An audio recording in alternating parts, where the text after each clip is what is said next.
Bismillahirrohmanirrohim. Hai Sobat Cerita, selamat datang kembali di Aku Sedang Bercerita Tempat. Kisah-kisah yang menyentuh hati, menggugah pikiran, dan kadang menyisakan tanda tanya di ujung malam. Sebelum kita mulai, jangan lupa tinggalkan jejakmu di kolom komentar. Absen yuk? Kamu dari kota mana? Siapa tahu cerita hari ini ternyata dekat dengan kampung halamanmu. Nah, tanpa berlama-lama, selamat menikmati ceritanya. Namaku Rani. Usiaku 29 tahun, masih muda, tapi terasa tua oleh luka yang tak terlihat. Aku guru taman kanak-kanak di Semarang. Dulu, sekarang aku hanya perempuan yang membawa koper usang dan hati yang remuk ke sebuah desa kecil di Jawa Tengah, Kedung Jati. Rumah ini peninggalan kakek yang bahkan wajahnya tak pernah kulihat. Ibuku, Bu Darmi, tak pernah banyak bicara soal asal-usulku. Yang penting kau tumbuh jadi anak baik, katanya selalu. Tapi anak baik tak cukup untuk menyelamatkan pernikahanku, apalagi menggantikan bayi yang tak sempat lahir. Setelah keguguran itu, suamiku pergi, katanya. Aku terlalu rapuh, maka aku pergi juga. Rumah kakek terletak di ujung desa, dikelilingi pohon jati tua dan sawah yang menguning. Dindingnya retak, gentengnya bolong, dan halamannya ditumbuhi ilalang setinggi pinggang. Tapi di balik kehancurannya, ada ketenangan yang tak kudapatkan di kota, tempat di mana setiap senyum terasa dipaksakan dan setiap pelukan terasa seperti tugas. Warga desa menyambutku dengan senyum tipis dan pandangan waspada. Tak ada yang menanyakan kabarku, tak ada yang menawarkan bantuan. Mereka hanya mengangguk, lalu buru-buru pergi, seolah rumah ini membawa sial. Malam pertama di sini, aku membersihkan ruang tamu dengan sapu lidi yang sudah patah. Angin malam berdesir lewat jendela kayu yang tak rapat. Lampu teplok berkedip-kedip, melemparkan bayangan panjang di dinding. Aku lelah, tapi justru tak bisa tidur. Lalu aku mendengarnya dari arah belakang rumah. Pelan, tapi jelas, Rani. Namaku dilafalkan seperti bisikan yang datang dari dalam tanah. Dingin, pilu, dan mengenali aku. Aku menahan napas. Mungkin hanya angin atau burung hantu. Tapi tidak, suara itu terlalu manusiawi, terlalu personal. Rani, kau kembali. Kali ini lebih dekat, seperti berdiri tepat di luar jendela. Aku menutup telinga, menarik selimut hingga menutupi kepala. Tapi suara itu tak menghilang. Ia menunggu. Esok pagi, aku memutuskan memeriksa halaman belakang. Di sana, tersembunyi di balik rumpun bambu, terdapat sebuah sumur tua. Batu-batu pinggirannya berlumut, tali timbanya sudah putus, dan mulut sumur gelap seperti menelan cahaya. Aku berdiri di sana, diam. Tak ada suara, tak ada bayangan, tapi perasaanku berteriak. Ini sumbernya. Saat aku hendak pergi, seorang perempuan tua muncul dari balik pepohonan. Rambutnya putih, tubuhnya membungkuk, tapi matanya tajam, seperti bisa melihat ke dalam jiwaku. Jangan terlalu sering ke sana, nak, katanya pelan, sambil menatap sumur itu. Kenapa, Mbak? Tanyaku. Ia tidak menjawab, hanya menggeleng, lalu berjalan pergi sambil bergumam, yang sudah pergi, biarlah pergi. Tapi aku tahu, malam ini, sumur itu akan memanggilku lagi. Dan kali ini, aku tak yakin bisa berpura-pura tak mendengar. Aku memang mendengarnya lagi. Malam kedua di rumah ini, suara itu datang lebih jelas seperti bisikan yang menempel di telingaku sendiri. Rani, kenapa kau tinggalkan kami? Kali ini, aku tidak menutup telinga. Aku duduk di tepi ranjang, jantung berdebar, tangan gemetar memegang gelas air mineral yang sudah habis. Aku ingin percaya ini hanya stres, hanya bayangan masa lalu yang mengejarku. Tapi ada sesuatu dalam suara itu, rasa sakit yang terlalu nyata untuk sekadar hayalan. Esok harinya, aku mencoba berbaur. Aku mendaftar mengajar di TK desa. Meski hanya sebagai relawan sementara, anak-anak di sini ceria, polos, dan masih percaya pada dongeng. Mereka menyambutku dengan tawa. Berlari memelukku seperti aku sudah lama jadi bagian dari hidup mereka. Untuk pertama kalinya dalam berbulan-bulan, aku merasa dibutuhkan. Tapi suasana berubah saat jam istirahat. Beberapa anak perempuan bermain di bawah pohon randu, menyanyikan lagu daerah yang asing bagiku. Sumur ireng, jero banget, bayi cilikra, aiso metu, tenjesni sorbanyu. Ibune nangis nur, sumur hitam, dalam sekali. Bayi kecil tak bisa keluar, tangisnya di bawah air. Ibunya menangis di atas, aku terpaku. Seorang guru tua Bu Warih langsung menghampiri mereka. Sudah, jangan nyanyi itu lagi. Suaranya tajam, hampir ketakutan. Anak-anak langsung diam, menunduk malu. Bu Warih, panggilku pelan. Apa arti lagu itu? Ia menoleh. Matanya waspada. Cuma dongeng lama, jangan dipercaya. Lalu ia buru-buru menarik anak-anak masuk ke kelas. Tapi aku tahu, itu bukan sekadar dongeng. Malam ketiga, aku beranikan diri, berdiri di dekat sumur. Bulan, separuh terselubung awan. Angin malam membawa aroma tanah basah dan melati busuk. Aku tidak bicara, hanya menunggu. Dan suara itu datang lagi kali. Ini bukan bisikan, tapi panggilan. Lirih, Rani, lihat kami. Kakiku kurang menginjak batu pinggir sumur. Aku menunduk. Kegelapan di bawah seperti hidup bernapas. Bergerak, tiba-tiba bayangan hitam menyembul. Rambut panjang basah, wajah pucat, mata hitam tanpa cahaya. Aku tersentak mundur, jatuh terduduk. Tapi saat ku buka mata lagi, tak ada siapa-siapa. Hanya suara jangkrik dan desau daun. Keesokan pagi, aku bertemu Mbah Surti lagi. Kali ini, ia sedang menyapu halaman rumahnya. Tepat di seberang jalan. Mbah, panggilku. Suaraku getir. Siapa yang dulu tinggal di rumahku? Ia berhenti menyapu. Matanya menatap sumur di halamanku, seolah bisa melihat Roro yang terperangkap di sana, yang tinggal di sana. Sudah lama pergi, jawabnya pelan.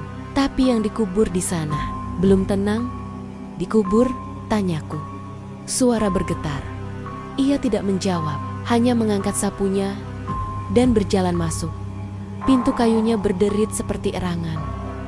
Aku kembali ke rumah. Dada sesak. Aku mencari di loteng tempat ibuku dulu menyimpan barang lama. Di balik kardus berdebu, kutemukan buku harian kecil berwarna coklat pudar. Di halaman pertama, tertulis nama Darmi. Tapi sebelum sempat kubuka, suara itu datang lagi kali ini dari dalam rumah. Kau anak mereka, Rani. Kau harus bertanggung jawab. Aku menutup buku itu erat-erat. Jantung berdebar kencang. Mereka tahu siapa aku. Dan mungkin aku memang harus tahu siapa mereka. Buku harian ibuku Bu Darmi menjadi satu-satunya jendela ke masa lalu yang selalu disembunyikannya. Aku tidak berani membacanya di malam hari. Takut suara dari sumur akan mengganggu, atau lebih buruk lagi mengomentari setiap halaman yang kubuka. Jadi kubaca di siang bolong, duduk di beranda depan, di bawah sinar matahari yang kusharap bisa menetralisir rasa dingin yang terus mengikuti. Tulisan ibuku rapi, penuh kasih. Tapi ada getar cemas di balik huruf-huruf Nia. 12 Mei tahun 1996. Hari ini, aku membawanya pulang. Mungil, diam, matanya menatapku seperti tahu aku bukan ibu kandungnya. Tapi aku bersumpah, aku akan jadi ibu yang cukup. Desa ini tak boleh tahu. Mereka tak boleh tahu dari mana asalnya. Aku menahan napas. Dari mana asalku? Halaman berikutnya tercabik seperti sengaja disobek. Yang tersisa hanya potongan kalimat. Tak tega membiarkannya dibuang. Kedua kalimat itu menggantung di udara seperti jerat. Aku menutup buku, tangan gemetar. Siang itu, sepulang mengajar, aku berjalan ke kantor desa. Pak Lurah pria paruh baya, dengan sorot mata yang selalu menghindar menyambutku, dengan senyum kaku. Ada yang bisa saya bantu? Mbak Rani, saya ingin tahu sejarah rumah kakek saya. Siapa yang dulu tinggal di sana? Ekspresinya berubah, senyumnya mengeras. Rumah itu kosong sejak tahun 90-an. Keluargamu pindah ke kota, katanya. Tapi ada sumur di belakang. Katanya pernah jadi tempat. Aku ragu melanjutkan. Pak Lurah langsung berdiri, menutup buku catatan di mejanya dengan tegas. Yang sudah lewat, biarkan lewat, Mbak. Jangan ganggu yang tidur. Desa ini damai karena kami tahu mana yang harus dilupakan. Aku terdiam. Itu bukan jawaban, itu peringatan. Malam keempat, aku bermimpi. Aku berdiri di tepi sumur, tapi kali ini tubuhku kecil seperti bayi. Aku tidak bisa bergerak. Seseorang mengangkatku. Tangannya kasar, wajahnya kabur. Lalu aku dilempar. Air dingin menelan tubuhku. Gelap, sunyi, tapi di kejauhan suara menangis, banyak suara. Dari segala usia menyatu dalam satu ratapan. Kenapa kami dibuang? Kami juga ingin hidup. Aku terbangun basah keringat. Napas tersengal. Dan di luar jendela, suara itu datang lagi, lebih lembut kali ini. Tapi lebih menusuk. Kau anak mereka. Kau harus bertanggung jawab. Kata-kata itu terus berputar di kepalaku. Siapa mereka? Apa yang harus kupertanggungjawabkan? Keesokan pagi, aku kembali ke loteng. Aku menggeledah lebih dalam. Di balik papan lantai yang longgar, kutemukan sebuah kotak kayu kecil, terkunci rapat. Kuncinya masih menempel di gembok karatan. Dengan tangan gemetar, kubuka, isinya surat lama, potongan kain putih, berlumuran noda coklat darah, dan sebuah foto hitam putih perempuan muda dengan wajah sedih memeluk bayi. Di balik foto tertulis, "Untuk anakku yang selamat." Namaku tidak tertulis, tapi tatapan perempuan itu, aku mengenalnya. Aku melihatnya setiap kali bercermin. Air mataku jatuh. Aku bukan hanya orang asing yang kebetulan tinggal di sini. Aku bagian dari rahasia ini. Dan sumur itu, tahu, aku tak bisa tidur lagi. Setiap kali memejamkan mata, wajah perempuan di foto itu muncul menatapku dengan campuran cinta dan penyesalan yang dalam. Siapa dia? Ibuku yang sebenarnya? Dan kenapa bayinya aku harus diselamatkan? Pertanyaan itu membawaku kembali ke rumah Mbah Surti di pagi buta. Kabut masih menyelimuti sawah dan embun membasahi ujung kainku. Aku mengetuk pintunya dengan napas tersengal. "Mbah, saya harus tahu." Ia membuka pintu perlahan, seolah sudah menungguku. Matanya redup, penuh beban. "Aku tahu kau akan datang," katanya, lalu mempersilakanku masuk. Rumahnya sederhana. Dinding anyaman bambu, lantai tanah, dan bau kemenyan tipis menggantung di udara. Ia menyuguhiku teh jahe panas, lalu duduk di tikar pandan, menatapku lama. "Kau mirip ibumu," ujarnya pelan. Jantungku berhenti sejenak. Ibuku yang sebenarnya. Mbah Surti mengangguk. Namanya Surtina bukan keluargaku, tapi aku satu-satunya yang tak ikut menghakiminya. Ia mulai bercerita. 30 tahun lalu, Surtina, perempuan desa biasa, diperkosa oleh seseorang dari keluarga berpengaruh. Ia hamil. Di mata desa, itu aib. Ayahnya memaksanya menikah diam-diam, tapi calon suaminya menolak. Malam sebelum hari penyelesaian, Surtinah menangis di rumah Mbah Surti, memohon perlindungan. Tapi malam itu, Dewan Desa berkumpul.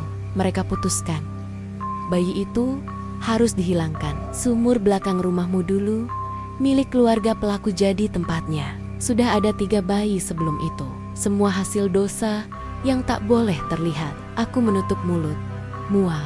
Mereka membuang bayi ke sumur, bukan hanya dibuang, Suara Mbah Surti bergetar. Ada yang masih hidup, tapi mereka bilang lebih baik mati daripada jadi aib. Air mataku mengalir. Lalu ibuku, ia menolak. Ia bilang akan lari, tapi malam itu ia menghilang.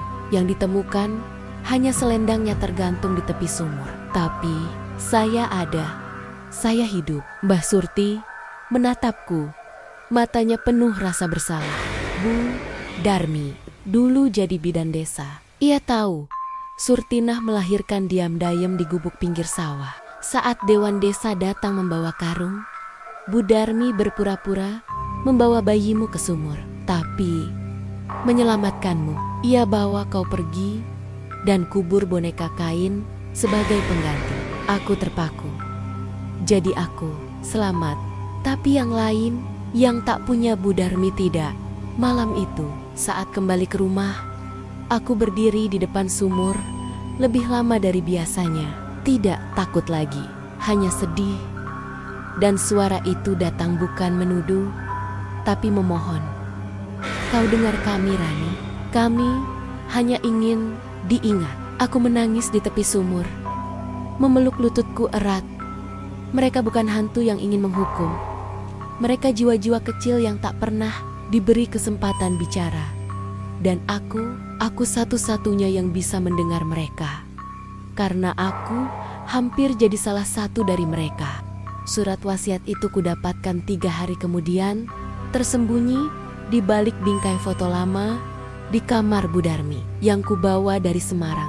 Kertasnya rapuh, tulisannya mulai memudar, tapi setiap kata menusuk jantungku seperti pisau tajam. Rani sayang, jika kau membaca ini, berarti kau sudah kembali ke tempat asalmu. Maafkan ibu, karena selama ini diam. Aku menyelamatkanmu bukan hanya karena kasihan, tapi karena kau adalah darahku sendiri dalam arti yang tak bisa kujelaskan dulu. Kau bukan anak yang dibuang, kau anak yang selamat.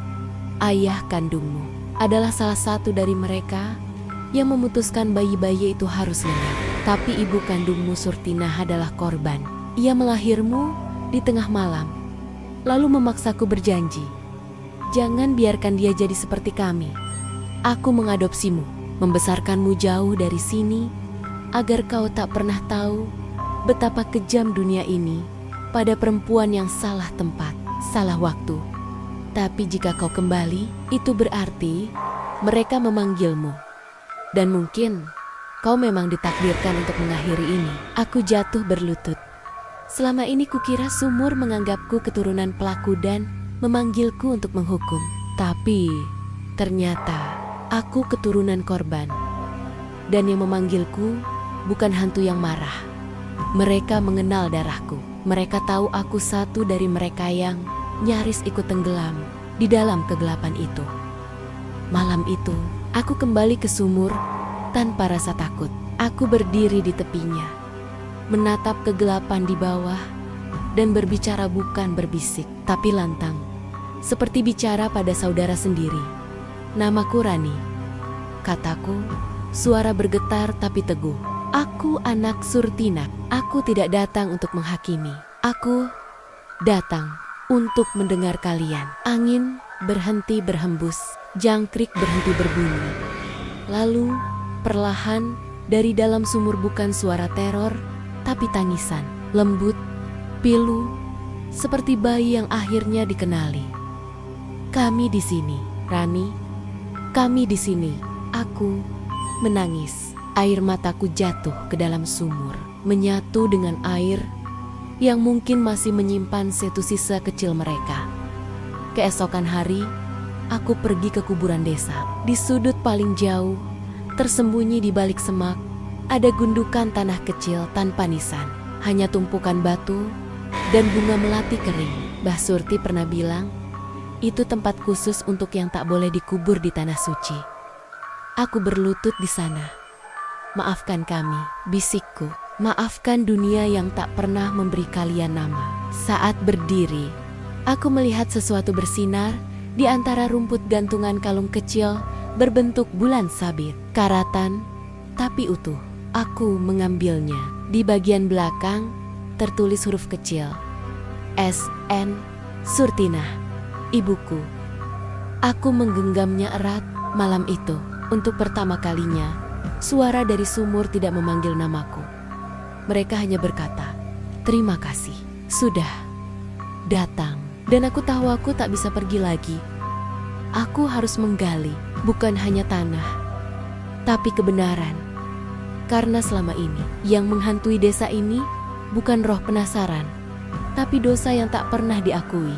Aku tak punya alat berat, tak punya izin resmi, bahkan tak tahu pasti apa yang akan kutemukan. Tapi aku tahu, ini harus kulakukan bukan karena dorongan supranatural, tapi karena rasa manusiawi yang akhirnya kembali menyala dalam dadaku.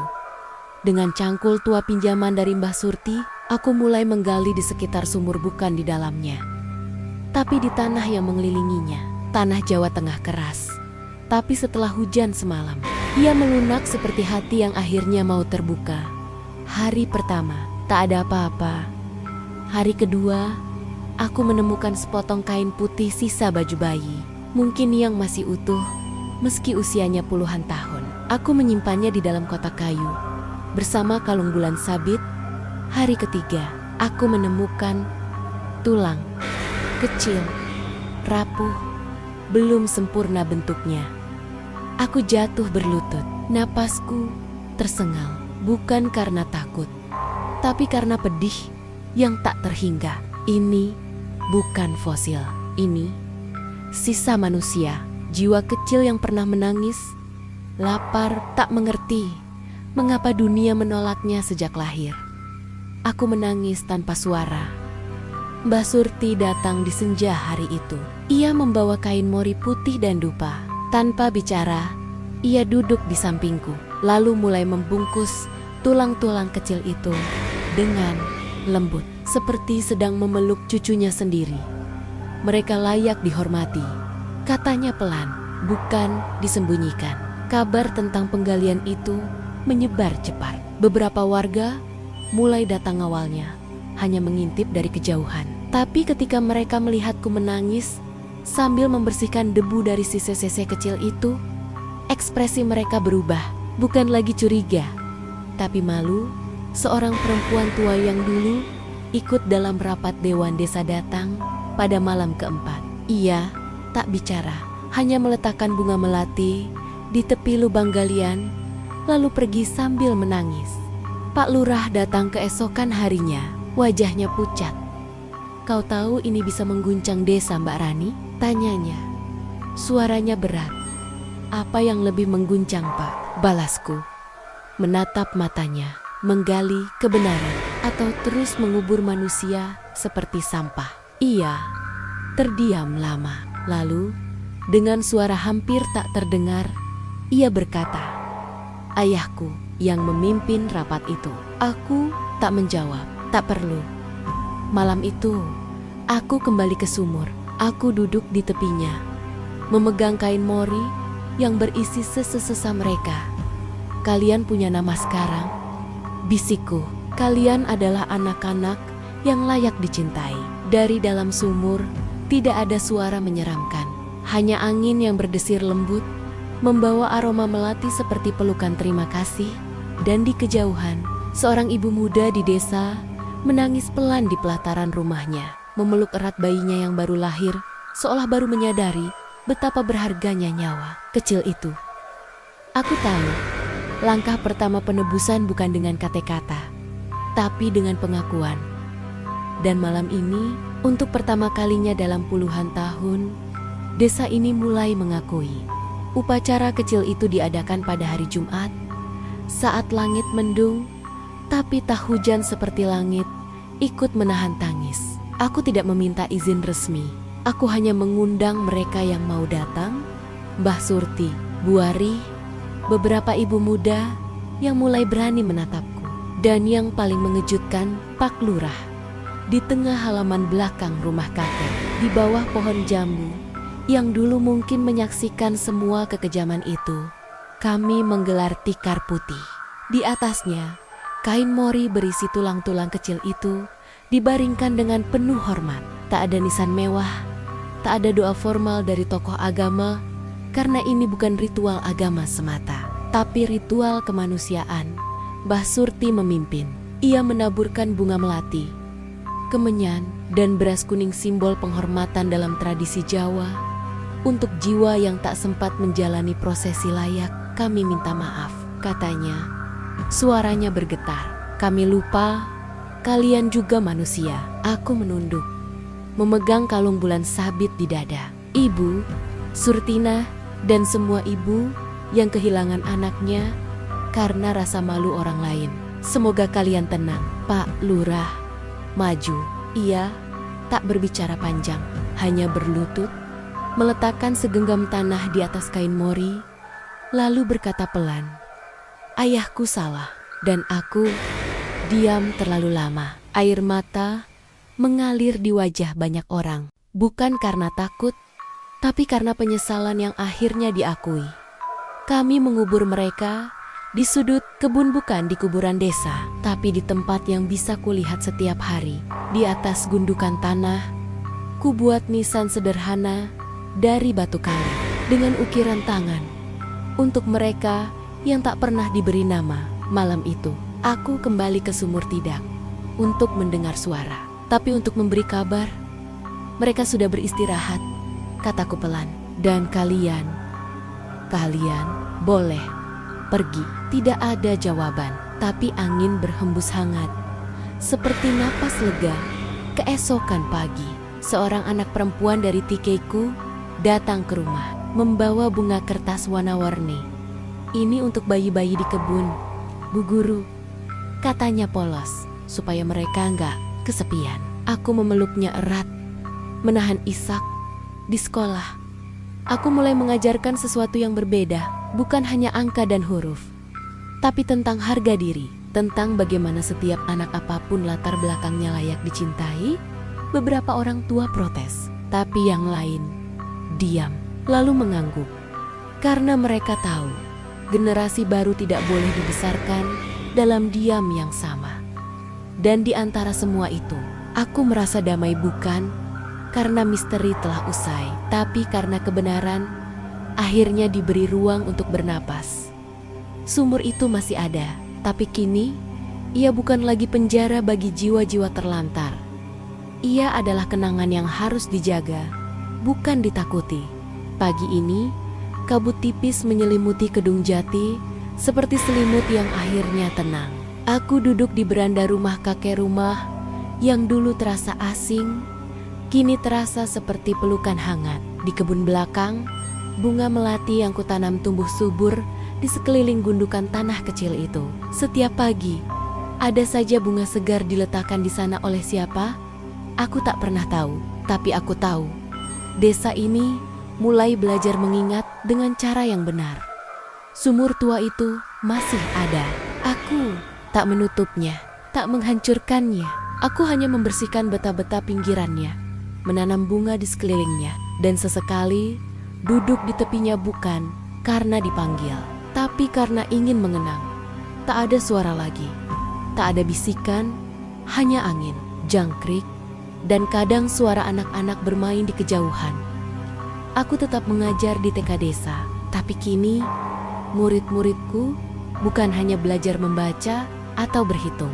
Mereka belajar mendengar, belajar bertanya, belajar bahwa ada hal-hal yang tak boleh didiamkan sekalipun malu. Hari ini, seorang murid perempuan kecil namanya Lintang datang ke sekolah dengan mata sembab. Ibunya pergi seminggu lalu. Kabarnya ikut pria lain. Di desa, banyak yang menggunjing, tapi Lintang tak salah. Aku duduk di sampingnya, menggenggam tangannya yang kecil dan dingin. "Kau tahu, Lintang," kataku pelan, "tak peduli apa yang orang katakan, kau tetap berharga, kau layak dicintai selamanya." Ia menatapku, lalu perlahan mengangguk, dan untuk pertama kalinya sejak ibunya pergi, ia tersenyum. Aku menggenggam tangannya erat saat berjalan pulang, dan di benakku, ku dengar suara yang dulu menakutkan tapi kini terasa seperti pelukan. "Terima kasih, sudah menjadi suara kami." Aku tak menjawab, aku hanya tersenyum, mengangkat wajah ke langit yang cerah. Aku datang ke sini mencari ketenangan, tapi yang kudapatkan justru tugas menjadi jembatan antara yang terlupakan dan yang masih hidup. Aku tak akan membiarkan seorang pun merasa tak layak hidup lagi, apalagi hanya karena dosa orang lain. Rumah ini bukan lagi tempat pelarian, ini tempat pulang. Dan di balik sumur yang dulu menakutkan, kini tumbuh ban gebunga kecil, tanda bahwa bahkan dari tempat paling gelap, harapan bisa berakar.